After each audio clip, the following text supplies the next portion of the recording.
I'm a brand new sky to hang the stars upon tonight.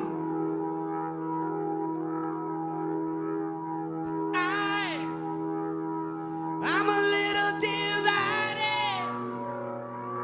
Do I stay or run away? Leave it all behind. Give again. It's times like these learn to love again. It's times like these, time and time again.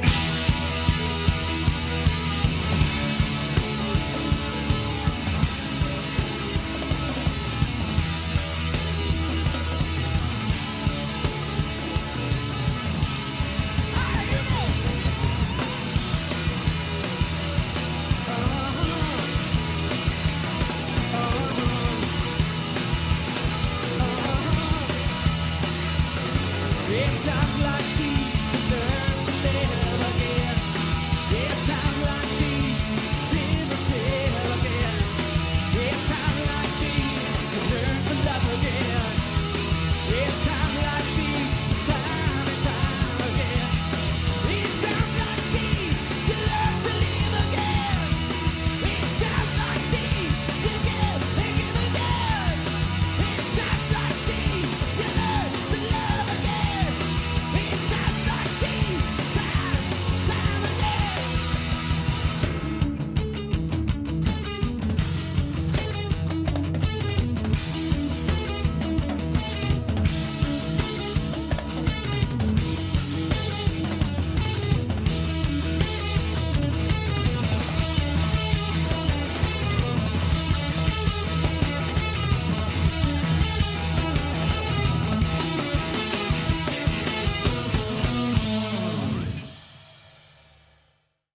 Hey y'all, it's your Untitled X, and this is Ink Therapy. Today we have the lovely Alisha Harding with us from, tell me, Downington, Pennsylvania. Downingtown, yeah. Downingtown, Pennsylvania. Tell me about Downingtown, Pennsylvania a little bit before we get started, because this is a first for me. Yeah, so I'm actually from Pennsylvania. I don't live there now. I live in Delaware. Okay. And I had never heard of Downingtown, but it's a really cute, like almost like an artisan town. Like everything's really small, a lot of like local businesses and restaurants and stuff, and super cute. I really do like it. Parking is cheap, thankfully. But it's really cute, and everyone's so nice. I love it. But love it. I feel like if you weren't going there for something specific, you would never know it was there. I'm gonna have to visit. Honestly, I am. I'm excited about the idea of this artist in town. So I'll have to call you and I'll get there, or you'll have to meet me there. But you're in Delaware now. That's currently where you're tattooing. No, I do work in Downingtown, PA, but I live in Delaware. Okay, so this is the Southerners' problem, right? Because we don't know what is happening above Tennessee. Honestly, we have no idea. Oh my gosh! So I can't even. So they're really close to each other, right? Yes, it's only like my drive to work is 35 minutes, but especially when I'm in the South or the West, and people like always get Delaware, or is that part of Pennsylvania? Is that up near New Hampshire? Like, no, it's between Pennsylvania and Maryland, but yeah, really small. Okay. But I love it. Okay, awesome. No, I love hearing about new cities, and I honestly think that this is great for viewers here as well, because not all the hottest artists rather are in the biggest cities. You know, it's not in. For sure. Not everyone wants to live in Hotlanta, and not everyone wants to live in LA. So, no, definitely not. Definitely so this is good for us to know. So that's a little background for y'all about her location. Before we get too deep into the interview, I do want to shout out some of our sponsors. Shout out to Bangin' Candles. Their Instagram is at Bangin' Candles, BANGIN Candles. Shout out to Bang from Ink Master. She has her own candle line that's based on different scents of snacks and sweet treats. So make sure you go follow Banging Candles. Also, Dark Skin Tattoo Tips, a wonderful resource there that I helped co-create with Angel Rose. So make sure you follow us there as well. Make sure that you follow Alisha. Her Instagram is at tattoos by Alisha, plain and simple. Absolutely. I know. I know. Honestly, I love stuff like that because it's just like straight to the point. Yeah. You know, I'm not hating on anyone's Exactly. creative, you know, Instagram name, but it honestly makes things a lot easier. Mhm. So we're just I'm gonna also not creative with words at all. So honestly, you are creative in so many other ways that I'm really not worried about you coming up with a creative Instagram name. Alisha, tell me a little bit about your tattoo journey. How long have you been tattooing and how did you get started? well, I have been tattooing for going on 14 years now. And every time I say that, I still can't believe that it's been that long because I'm not that old. I'm 33. I'll be 34 in a couple months.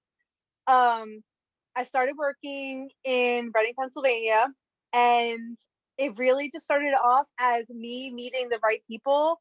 I had offers for apprenticeships, but I've been on my own since I'm 15, and they wanted like thousands of dollars, and I was like 17, 18, did not have that kind of money.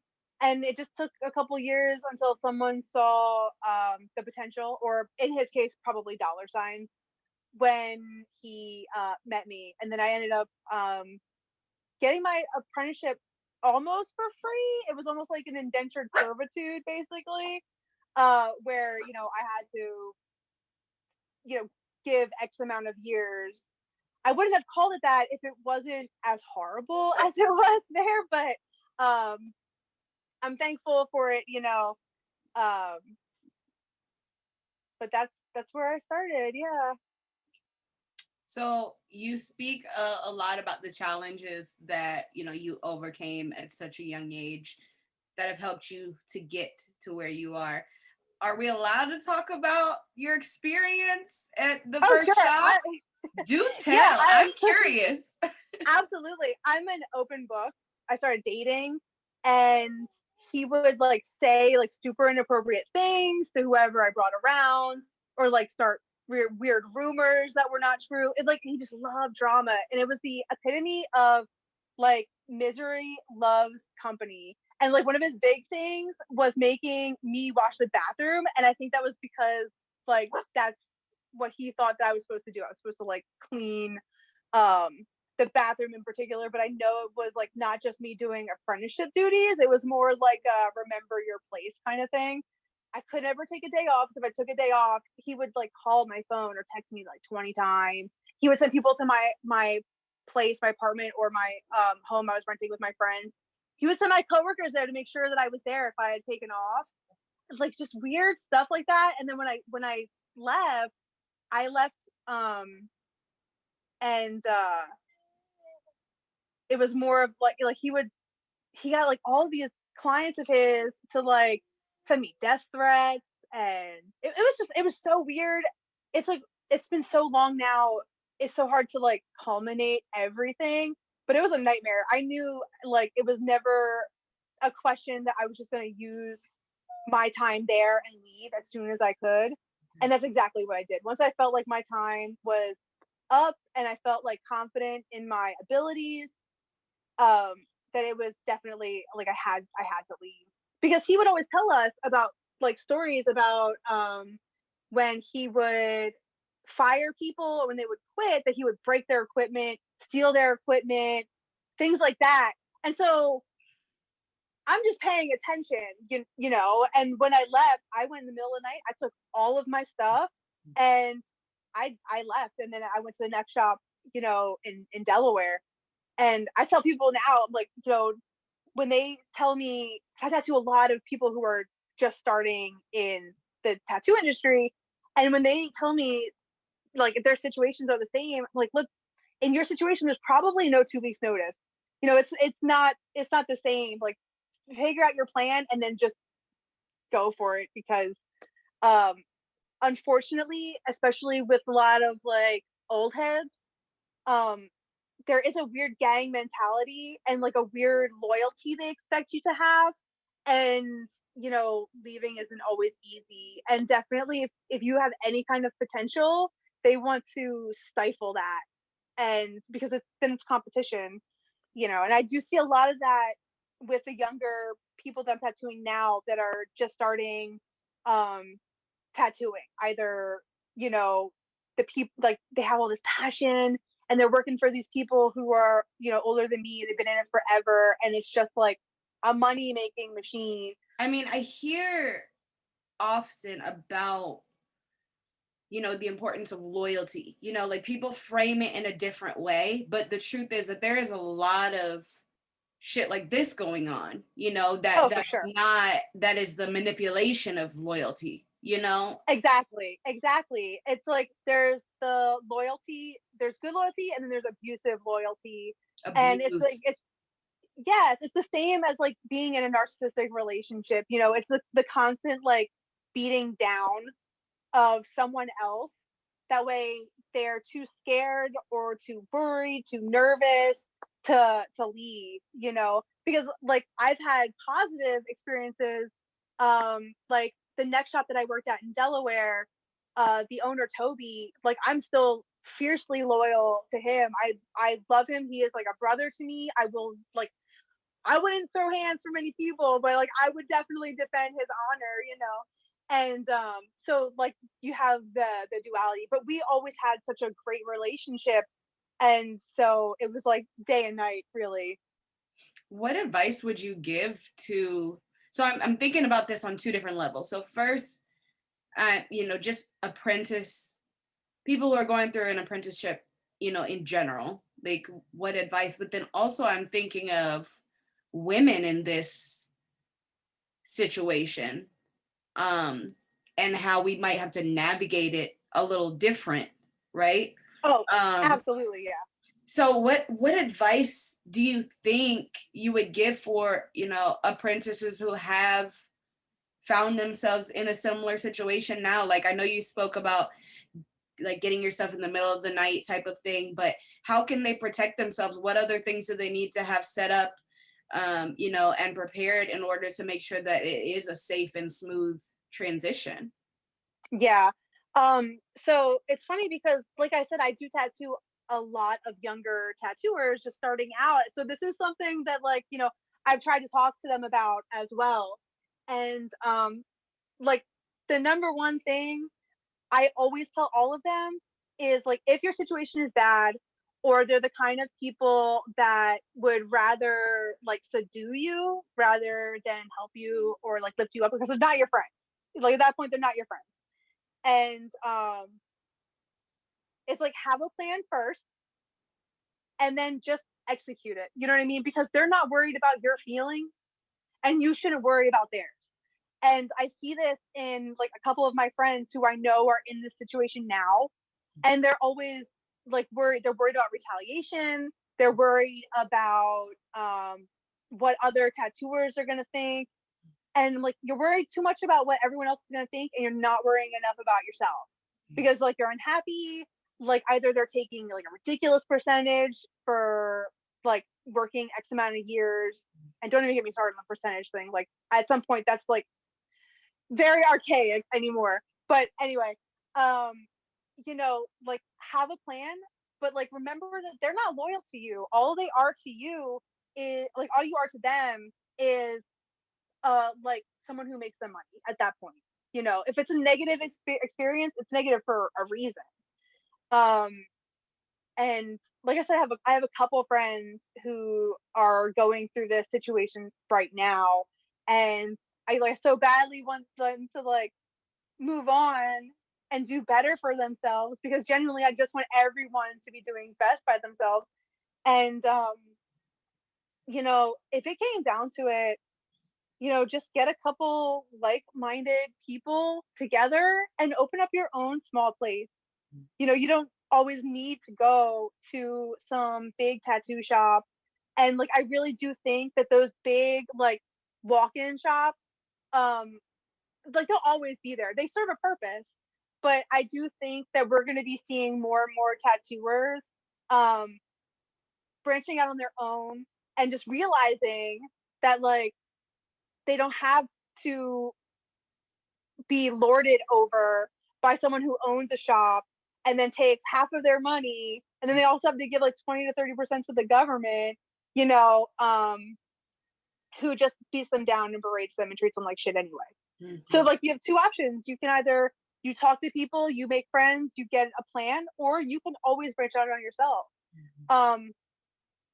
I do think it's important though, if you're still learning, not to cut yourself off from people who will inspire you, because like I do think that's important for your own growth, you know, especially as you're still learning, to be challenged and to have friends and like people that you trust and rely on or look up to kind of like guide you and help you like still continue to find your style, still progress, you know, and be the artist that you want to be. For sure, for sure. That's amazing advice. What do you think you would advise around people who are nervous about losing their clientele when making the transition from the shop they were at, that they were, you know, put in this abusive situation, to a new shop? How do you think you could, you know, still like pacify that fear for them? For sure, that's a great question, because we've all been there. It's always so scary leaving a tattoo shop, even if it's on good terms. But I do think that some people underestimate, like if you're only going like an hour or so away, it's different if you're like jumping states. Right. But I do think people underestimate just how loyal their clients really are, because, you know, I've been living in Delaware now for seven years, something like that. And when I moved from Delaware to Pennsylvania, I was really nervous because I love Delaware, but people here, because everything's so small and everything's so close together, they don't like driving very far. So I was really nervous that I was going to lose a lot of my Delaware clients, but I really didn't. I ended up maintaining a lot of those clients and relationships, and even some clients from the first shop when I worked in Reading, like still come see me. So I think like, you know, if you're a good person, you're a good company, you're giving people like the art that they're searching for, they will absolutely come find you.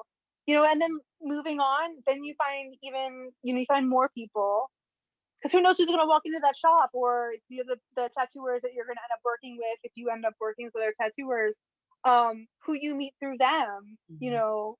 So it's always so nerve-wracking, and like you might like experience that like dip initially, but you always come back. That's very encouraging. Do you think that social media has helped with you retaining those clients? Obviously, you know, it's your artwork, number one, but I'm just wondering how much of an impact you believe social media has had on client retention. Oh, a huge impact. I would have given anything for Instagram to have been a thing when I was first starting.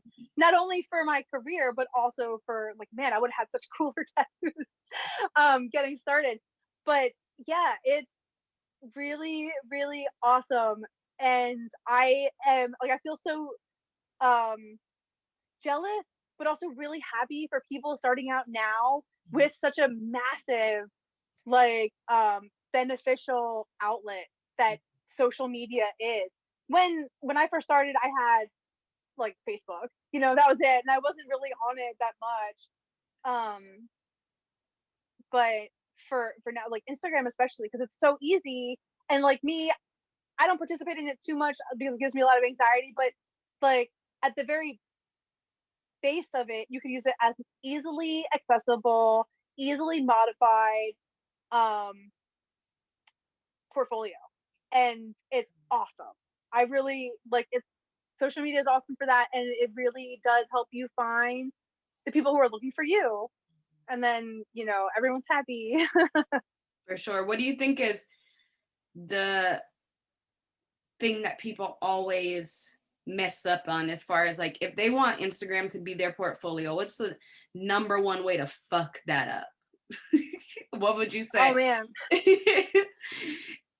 Well, I'm still figuring out like the whole visual aspect of it, because I know that some people, my buddy who I work with, Ant, you go through his Instagram and it is so meticulously like curated. Every image looks so good and it's so clear, and it, like, his Instagram just looks great. And there's no wonder people are drawn to him. His tattoos are great. His Instagram is like impeccable because he's so particular. Mhm. And mine, I'm just like, that photo's good enough. That photo's good enough. And then the guys are always telling me, it's like, Alisha, that photo's too dark. Alisha, what are you doing? That photo looks terrible. And then they'll take my phone and start taking pictures for me. But honestly, so okay, I'm just gonna use my own experience for this one.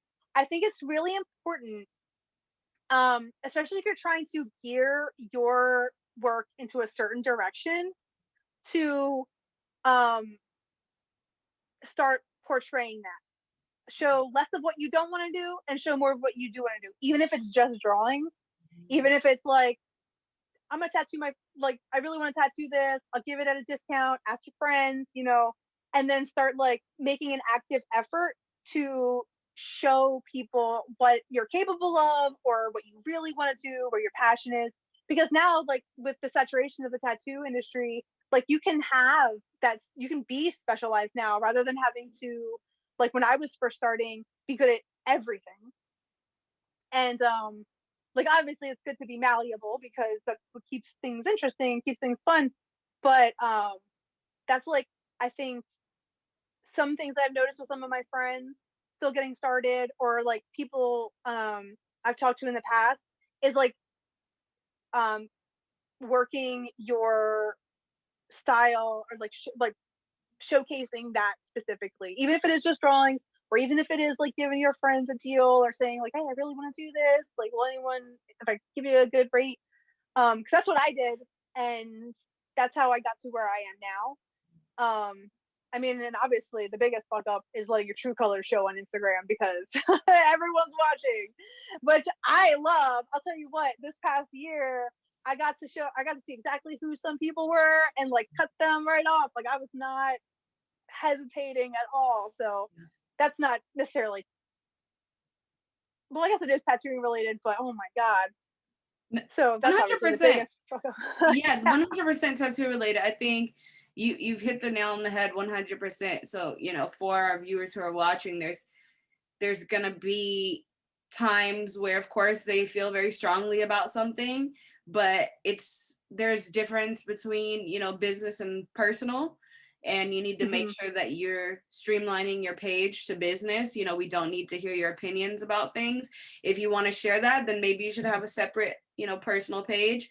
I still think that might affect your business if somebody stumbles across that, but maybe you just have a spam page. You get a fake Instagram and you can tell us how you feel about everything, but you stay true to yourself, rather, is what I'm trying to get at, if I could sum it up. Yeah. I want to get a little bit more into your style. We're sitting here talking about committing to what you love to do, and I'm really interested, especially for viewers who this is their first time watching, or their first time hearing about you. I'm interested in knowing a little bit more about your style. How would you describe your style? That's like really hard, because I feel like it's not quite neo-traditional, maybe illustrative. It's definitely not new school. Mm-hmm. It's somewhere, I would say, in between illustrative and neo-traditional. Mm-hmm. But neo-traditional, I think sometimes it's a little bit more, it's like simple enough to be called neo-traditional, sometimes it's too elaborate to be considered that. So For sure, I could definitely see the mashup. And what brought you to that? Have you just always been artistically inclined? Or was it something that, when you said you were about like 17, 18, you just started diving into?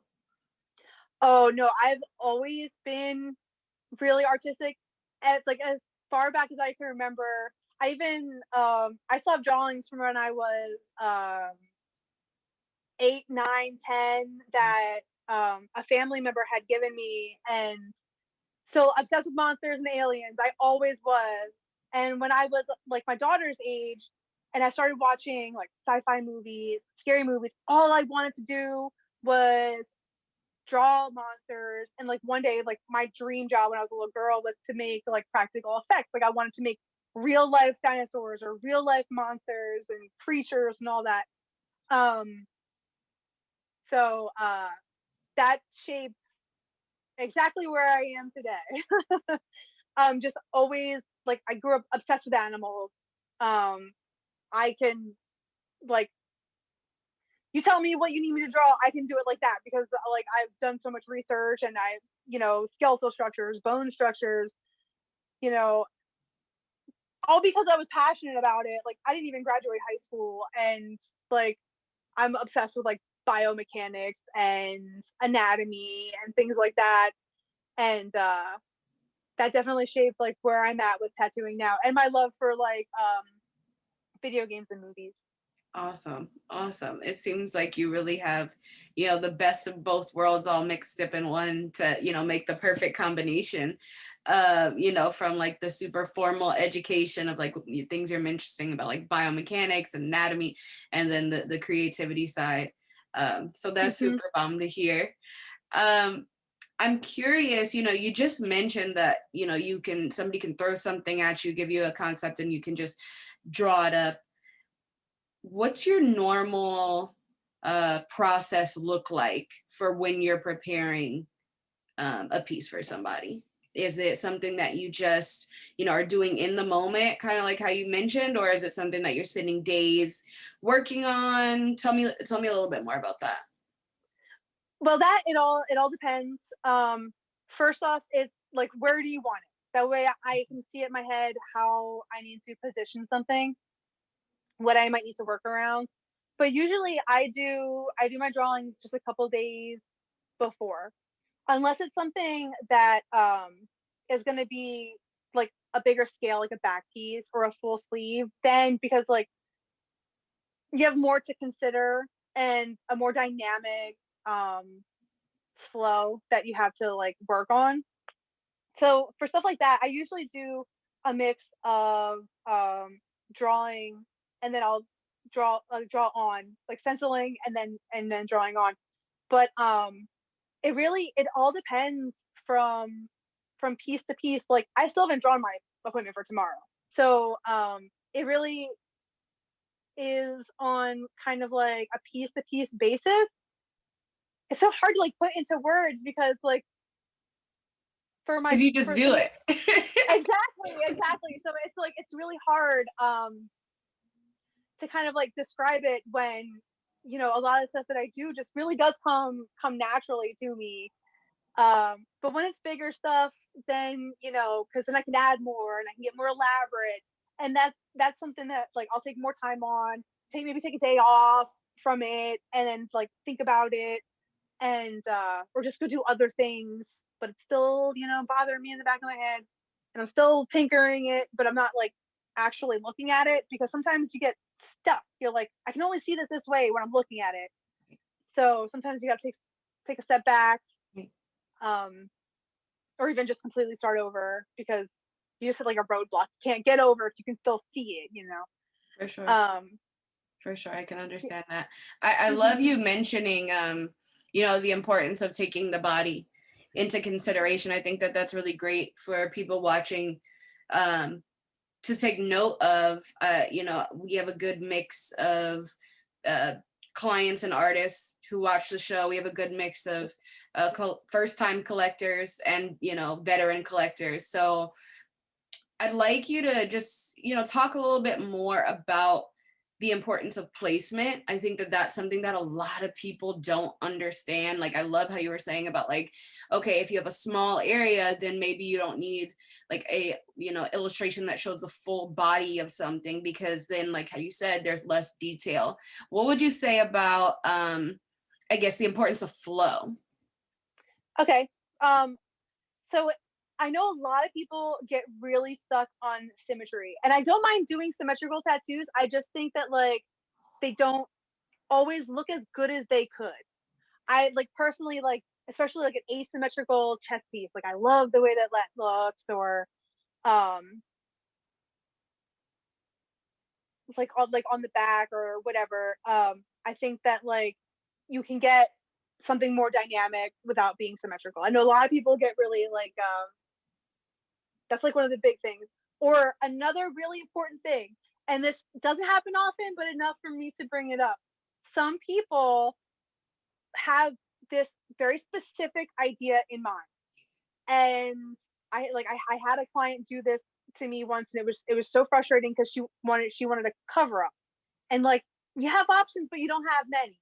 And like I've been doing this for long enough to know that like, so the thing that I'm thinking of is going to work better than what you've brought to me. And like some people will have this, they'll like see a picture online or like a tattoo, and they'll obsess over it, and they'll obsess over it, and they're constantly thinking about, oh my god, I love this, and that's exactly what they want. And like that does not mean it's going to work as your cover up. It does not mean it's going to work on your body. It does not mean that I'm the right person for that. And I think that that's one thing that I've noticed that a lot of people seem to do who are kind of like starting out.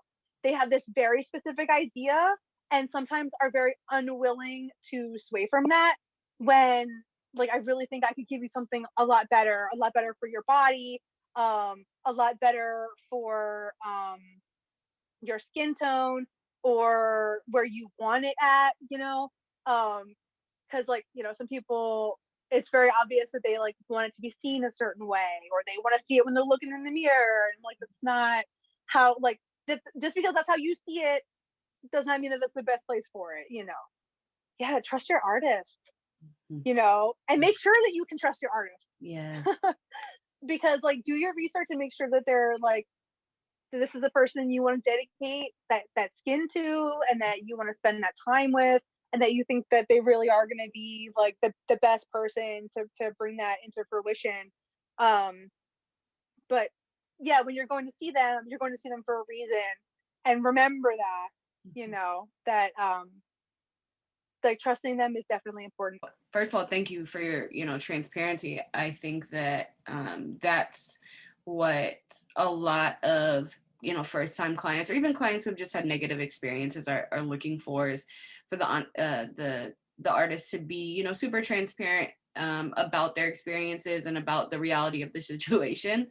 But I do think that the issue comes where they've seen other people not like speak on things that they've never experienced or never done, speak on things that they're just making assumptions about, or people who may have like ill intent, and just like these negative experiences that these clients are having, that affects how they're going to interact with the next client. So I can definitely understand that. With the color situation, like I mentioned earlier, I run dark skin tattoo tips with Angel Rose, and we get so many messages from people saying like, oh, I was screwed over by this person who said I couldn't get this color, and then I go to this artist and I have the color, and it's great. So I understand the insecurity, but it's all about what you said. It's all about knowing your artist, trusting your artist, doing your research, having vulnerable conversations with your artist, and like, hey, I know that my skin may not mix well with this color to make the outcome that I'm looking for, but I'd like to know more about why, and I'd like to know more information about Yes. So it's just about having that critical conversation, I feel like. Yeah, and 100%, it is the tattooer's job too, if they are not comfortable or knowledgeable, to have some humility and say that. And then also be honest with your clients. Like, so when I tattooed, the first shop I tattooed at, and when I worked in Delaware, we tattooed in like the city. So we tattoo everybody. Right. And we had especially in Delaware, we had a like, great diverse like clientele. I loved working there. It was great. And like people appreciate the honesty And I feel like some tattooers don't want to say like, hey, I can't do exactly this, but I can do this. It's like, they're not going to get mad at you for being honest. They're going to really appreciate you being honest. Especially like at the darker skin tone you go, the more bullshit they've had to deal with, like with tattooers. And it's like, all they want is you to be honest and not to be a dick. You know what I mean? And that's like the biggest thing. I think that some people, some tattooers, like they think that the clients are going to get mad at them if they say that they can't do something, which is never the case in my experience. Like I said, they just appreciate the honesty. Truly. And if you don't know, as an artist, it's not too late to learn. I honestly think that that's what I've been trying to get people to understand, especially with my work behind that page specifically, is like exactly what you're saying. It's about the humility. You're completely wrong to say your skin, blah, blah, blah. You're completely right to say, I don't know how to blah, blah, blah. Yes, exactly. Like there's a difference. One is really fucking racist and one is taking ownership and accountability for, a lack of skill that you have. And that's, like you said, it's okay. Because guess what? Like you said again, you can learn. Exactly. Now, if you're choosing, just if you're refusing to learn, that's just a whole different conversation. But I do think that that's been a hard concept for a lot of artists who follow our page to grasp, is like the wording matters. When you take ownership for it, that's completely different than projecting it on somebody else for something that they're not in control of. You're in control of your skill. You're in control of your experience, right? Like even me, like I'll admit, and I think that it's important to admit, like there's not enough, variety on my Instagram page, and that turns people with darker skin away. And like I want people not to see like the work that I do and think like, oh, well, she only tattoos light skinned people. I don't ever want anyone to think that I won't tattoo them, because that's not the case. Yeah. So like I'm like, okay, what can I do? Like, I can only do so much. So what can I do to change that? To change like how even just one person feels, or like what I can do for just one person. Like I'm here to do it. When I'm thinking about the client side, I often put a lot of responsibilities on the client, just because I'm not an artist. I put a lot of responsibility on the client to seek more information. So, when I see clients who automatically just go to the Instagram and say, oh, like, they don't tattoo dark-skinned people, I'm done with them. I don't even like that, because it's like, you're jumping to a conclusion, you're making an assumption now, right? But at the same time, I do really respect what you're saying as far as like reaching out to people who are systemically and historically, and currently oppressed. Like I love that you're putting that responsibility back on yourself as well. I just think it takes two to tango. At the end of the day, we're both going to have to do it from all angles. So, for people who are watching, making sure that when they are researching their artists, that they ask a question. If you see something that you're not sure about and you're quick to, you're forming assumptions in your mind, say those assumptions out loud. Ask the artist, hey, I noticed that you don't have many, dark skin clients. Is this something that you're comfortable doing? Is this something that you're interested in doing? And see what you get. I just feel like it takes the vulnerability and transparency on both ends. So I do want to shift a little bit and talk a little bit more about you. Tell me about one of your favorite tattoos that you have. One of my favorite tattoos I have. My back piece is incredible. I would have to completely disrobe to show you that, but it was really important to me and was really funny. Like I waited years to get it done, and when I'm going to Matt Adamson. It's almost done, not quite yet. And when he first showed me the drawing, I did not like it, and because it's based off of like I'm sure you've seen it. People who follow me have seen it. I do like this deity with a hyena head and like a woman's body, and I wanted something like that in his version, because like his style's amazing. If anyone has not like checked out Matt Adamson's work, you should. It's incredible, and it's what I've been waiting for years. So when he moved to New York from London, I was like, oh God, yes, finally. And you know, I saw the drawing that morning.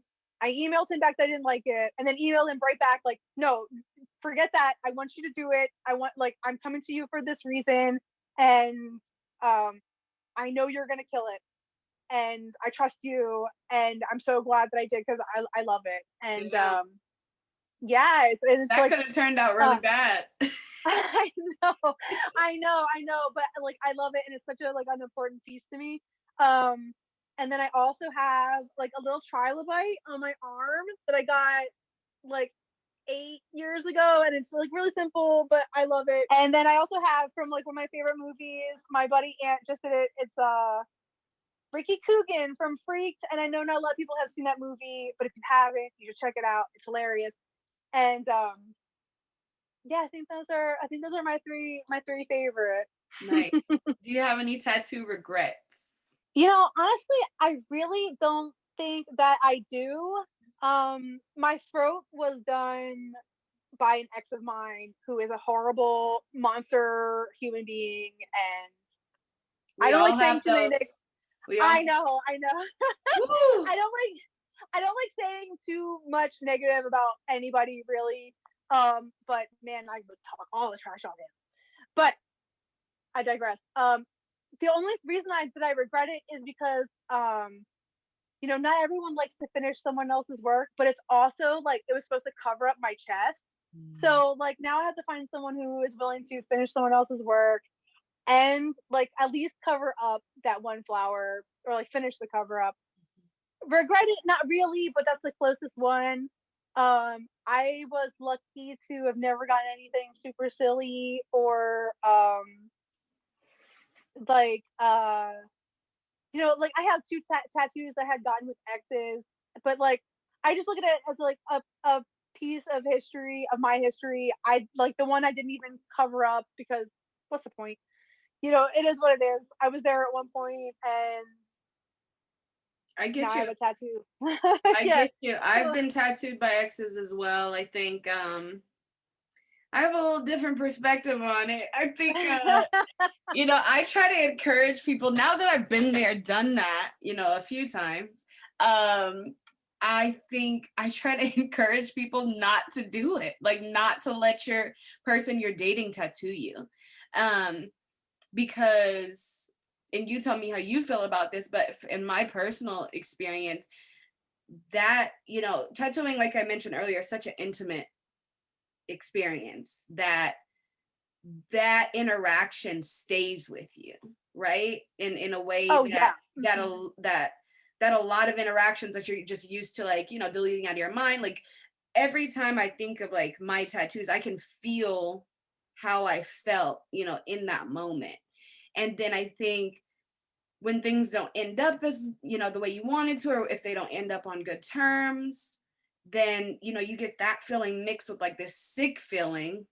That's me personally. It's like, now I'm looking at my tattoos that I got from exes, and I'm like, oh, it doesn't make me feel as happy and excited as it did when I first got Yeah, it. I definitely understand. It like you do carry it with you. I have like two different experiences. I was with two tattooers, and I'll never ever do it again. Not ever. I'll never. Ladies, don't date tattooers. Oh wait, so you're never dating tattooers again? I know, never. Damn, Weird. girl, I might have to hop on that bandwagon. Listen, it's one thing like maybe just being like not being a tattooer and dating a tattooer. Like I know just like Get into I know it. good tattooers. I know good tattooers, and then I know tattooers who are just dogs, and they will always be. You know what I mean? My ex included, and like my first like, but like anyway, I almost got off track. Like when you're a female tattooer and you're dating a male tattooer, I like at some point it turns into a weird competition, and like I'm not participating, but then it like, oh man, it's always like, at least in my experience, has ended up shitty on both parts. And like my first ex, um, like I don't have anything bad to say about him. Like we were together so long ago. Like I was with him 17 to 24 or 23, something like that.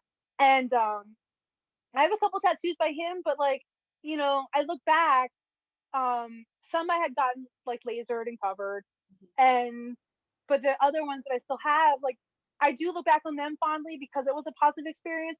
But with my more recent ex, like man, he was just an abusive, narcissistic piece of shit, and ugh, like the one I have from him, I can like kind of disassociate from it, and then I don't have to see it very often, so it is what it is. But like for this one, like it hurts. It feels like the fact now they have to find someone else willing to cover it. It just feels like added insult to injury. You know what I mean? Like, ugh. Yeah. So 100%. 100%. Well, like we're a both moment like of silence for taking a that second. situation. So, moral of the story is don't date tattoo artists. Yeah, or don't, like, if you're dating a tattooer, like do not get tattooed by them. I can understand the allure, Oh, You're it's like, so oh, maybe I'll romantic. yeah, for sure. But like if it doesn't work out, then you're carrying this like weird like thing with you forever. Forever. Girl. Oh. All right. Well, we're going to make a quick transition before we hop into the last portion of the show. So, Alisha, as you know, the name of the show is Ink Therapy. One of the reasons that I created this podcast was because tattooing has been such a therapeutic experience for me. Helped me get through a lot of obstacles, trials, and tribulations, helped me to, commemorate some of my greatest triumphs. I'm curious to know, in what ways has tattooing been therapeutic for you? I think that the most therapeutic thing for me has been my clients. I love my clients. They are my favorite part of my job, and you really do it. Like you said, it's so intimate, and I do my best to make sure that everyone always feels like the same way that I do, like really excited, really comfortable, and like they open up to me, and I open right back up to them. I'm an open book, and when you open yourself up to that, and you're kind of like bouncing ideas off of each other for a couple hours. Like I've definitely had some clients say some really insightful things that I had never thought about. That I was like, oh my god, that's like that you hit that right on the money. And I think for sure that's been like the most therapeutic.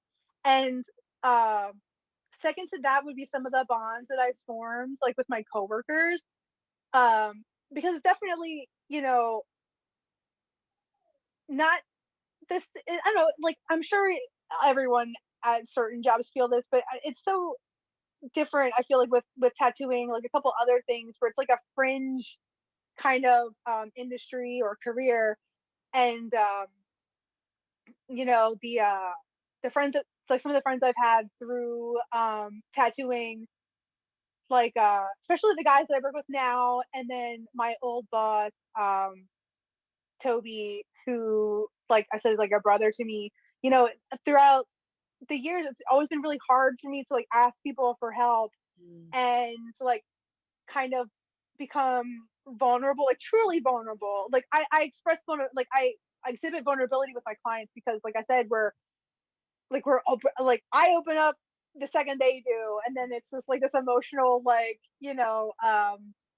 back and forth that's always amazing, and I love it so much. But like the bonds I've been able to like have with my coworkers that I've found really hard to establish with other people. Like I said, like I almost never ask anyone for help. It's so hard for me to, especially like you know, growing up the way that I did and being on my own really young. Like you learn to have to like fend for yourself, and then you have this like this exterior where it's like I will rely on anybody, but sometimes you need to. And even before we started this, my car battery died yesterday, and I was like, oh, like I'll just order, you know, a little battery jump pack, and then that didn't came. So I like broke down. I was like, and do you think that you can like either pick me up from work tomorrow, or? And he's like, he just called me. He's like, well, just come down right now and jump your car. I was like, thank you, you know, because like it's so hard for me to do that. But like those three guys, especially that I've been able to like have like these relationships with that like have not come so easily. Like that's been really, really therapeutic because, like I said, it showed me that I can be more vulnerable. Definitely. You know.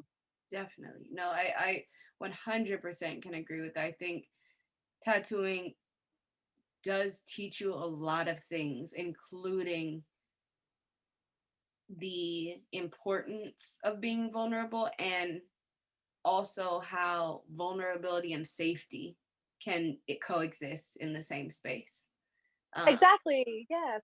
So that's wonderful to hear. I'm sure a lot of people watching this can definitely identify with that. Just the whole process, like, and I Yeah. think the experience of pain and being able to be in control of your body, you know, during, you know, while you're feeling all these different sensations that, like you said, it's leveling up, you know, you're kind of like molting Yeah. this old version of yourself and becoming something new, and through that process,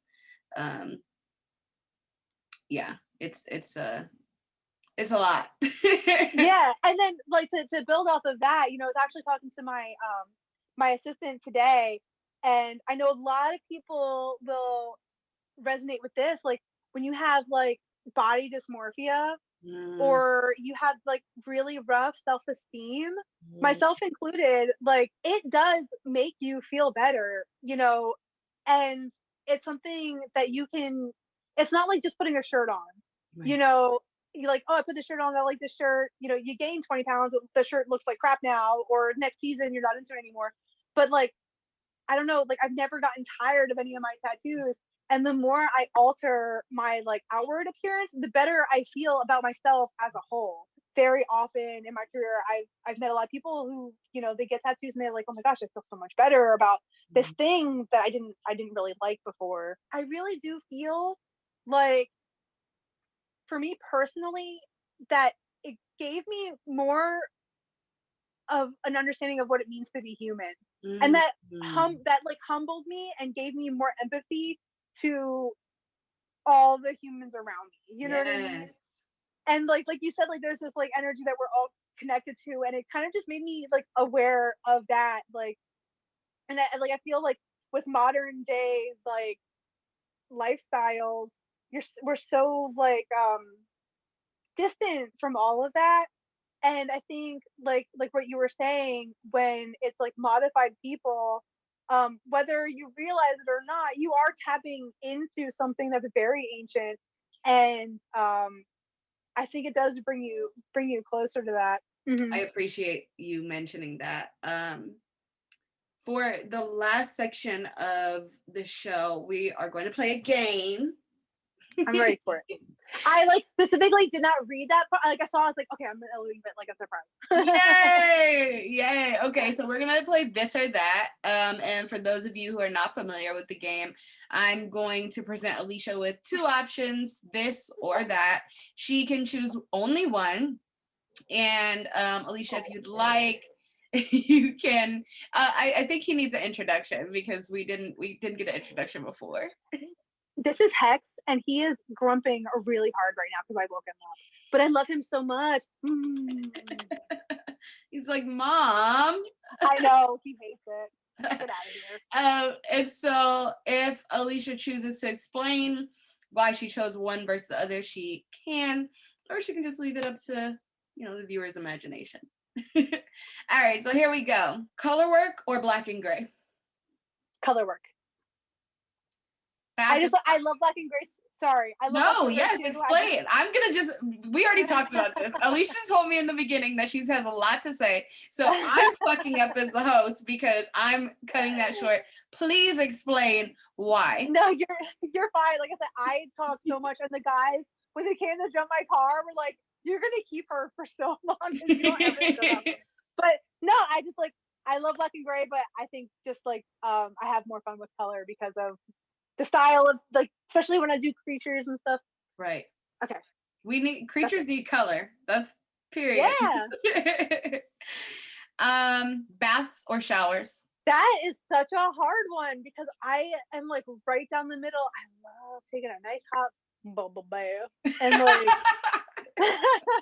like just put my iPad on the toilet, like watching a movie. So you know what? I'm gonna say bath. I'm gonna say bath. Tattoo shop or private studio? Private studio. 100%. Netflix or Hulu? I'm gonna say Hulu. Netflix is sucking lately. So bad. I've actually been thinking Netflix, about step your canceling it. cookies up. You know, the theme of this show is level up or need Netflix to level up also. Warm colors or cool colors? Warm colors. I love like the summer and like warm color. Like orange is my favorite color. So it just reminds me of being hot and sweaty and like being outside doing stuff. It's honestly the best season. I was born in July, so I'm a summer baby all the way. I love everything warm. I am allergic to the colds. Self-diagnosed. Oh, I hate it. It is like I am pretty miserable underneath 50 degrees. And it has been so cold here in Delaware the past couple weeks, and I hate it. I'm like, I'm sorry, dogs. We're going outside. We're coming right back in because, ugh. We're not hanging out here. Do your Yeah, business and let's go. hell no. I hate the cold. I want to be hot all the time. Truly. Music or podcast? Ooh, I'm 50-50 on that. Like sometimes I feel like I've ran through all my music and then I'll just binge podcasts and then I go through a period where I can't focus on podcasts and I'll just like put on music. So it's like it's a cycle and it's like consistent and forever. Mag or liner? Gotta have them lines. I do full color work, but I love my line weight. Phone call or text? I think it depends who. I love when my friends call me. My friend, the guy I work with, Ant, calls me more than anybody else ever. But I think that phone calls, even though I also deal with like anxiety, and I know a lot of people don't like phone calls because of that. I do like hearing my friends' voices, and it also gets to the point. I do forget to get back to text messages. So to any of my clients who are listening, I apologize. My phone gives me a lot of anxiety. So sometimes I just kind of like turn it over and ignore it all day. I get it. Hey, self-love is not selfish. Yeah. So continue to care for yourself in the way you need, and I'm sure your clients will understand. The term tattoo artist or tattooist? I personally use the term tattooer a lot, and I think that I don't know, like I wanted to say for a second that maybe it was because the shop I worked at in Delaware, like Toby, had been tattooing almost as long as I've been alive. Like he's been tattooing forever, and a lot of the guys that I worked with were a lot older, and they always said tattooer. Okay. So maybe it was just something that I picked up. But I always say tattooer. I did pick up a lot of like old head terms. Like I say pigment instead of like ink, and tattooer instead of tattoo artist. So, yeah. So I guess neither on that one. I don't. No, for sure, but still good. These are good vocabulary words for people watching.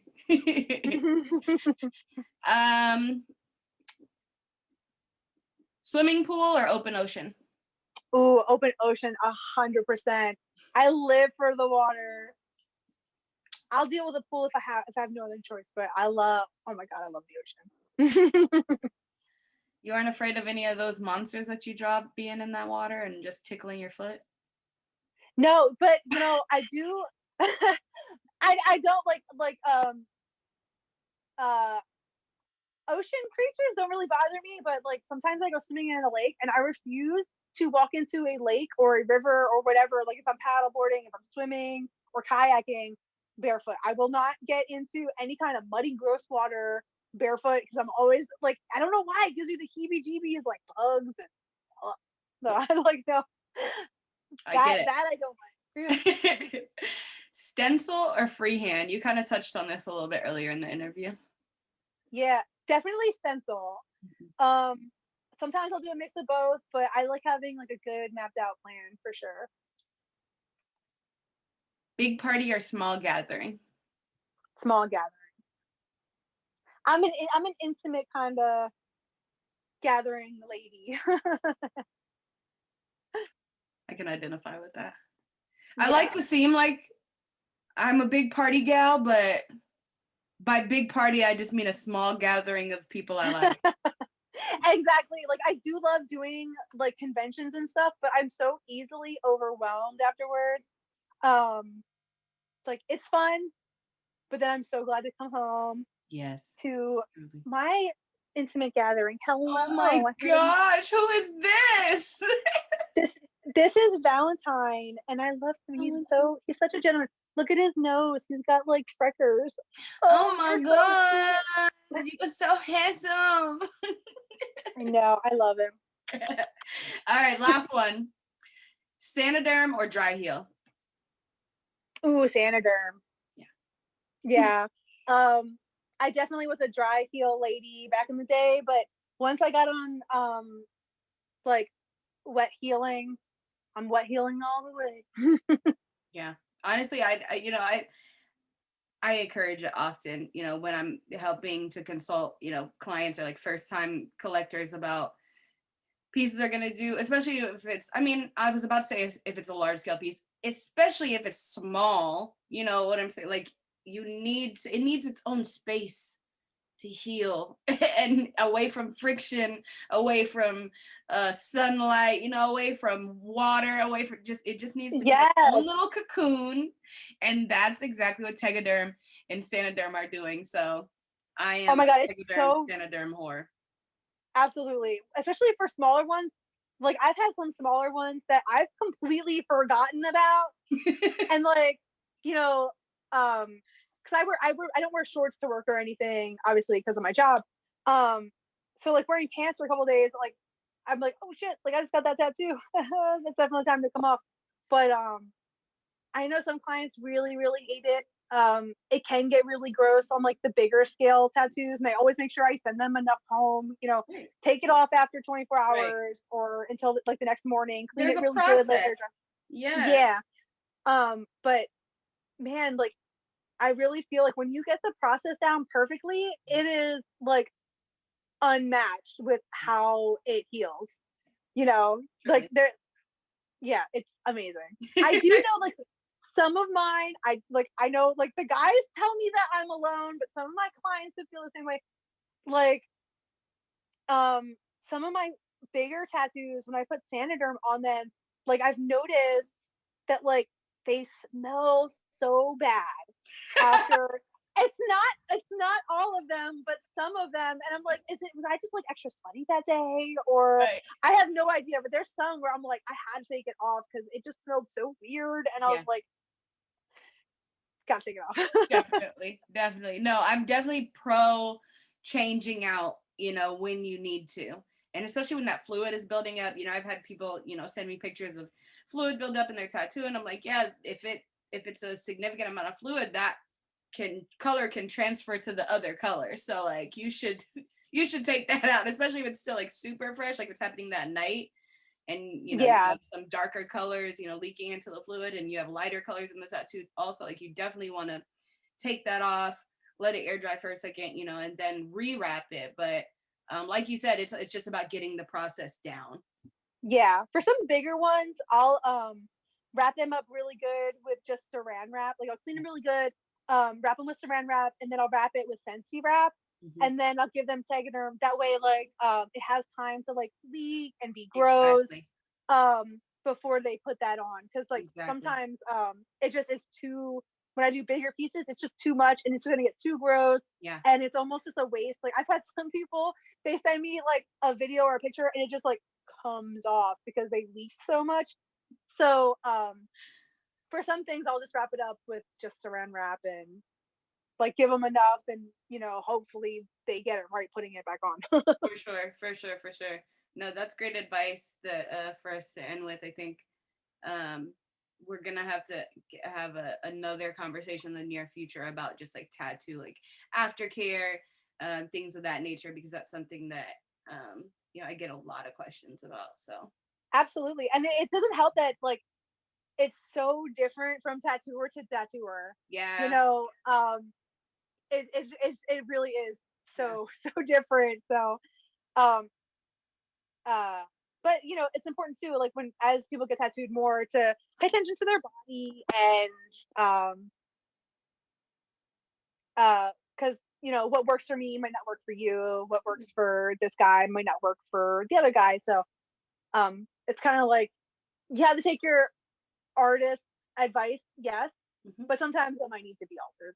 Of course, it's different from person to person, like everything is in life. Exactly. For sure. Well, Alicia, thank you so much for making time for this tonight. I think we touched on so many critical, important topics. I'm really excited to like see how this continues, and thank Yeah. you so much for allowing me to like come on and chat with you, and Yes, it was I my really pleasure enjoyed for it. sure. So for those of you watching, make sure once again you go follow Alicia. Her Instagram is at Tattoos by Alicia. She is in Downingtown. That's how I say it. Yes, Downingtown, Pennsylvania. Downingtown, Pennsylvania. It's only 35 minutes away from Delaware. So for those of you who are not into driving, don't worry, it's not a far drive. Again, shout out to some of our sponsors, Bang & Candles and Dark Skin Tattoo Tips. Make sure you go follow both of those pages, as well as follow Ink Therapy. It is at Ink Therapy Official. That is our official Instagram. So again, thank you so much, Alicia. I'm super excited to continue these conversations with you. When COVID ends, I'm looking forward to having a big roundtable discussion with a lot of artists. So I'll definitely keep you in the loop as far as Oh my that. god, I would love that. That'd be Yeah, amazing. thank you for being, I, a game changer. Thank you for your commitment to, inclusion rather. And I was gonna say inclusiveness, but I don't even know if that's a word. Thank you for doing what you're doing. I appreciate it. And yeah, I think that's about it. So we'll end the night like that. Absolutely. Thank you so much. You have put me in such a wonderful mood. And yeah, man, I really appreciate you. And thank you. And I look forward to seeing like all of your progress and stuff. For sure. All right, guys. Well, we'll check you next time. Thank you for watching Ink Therapy.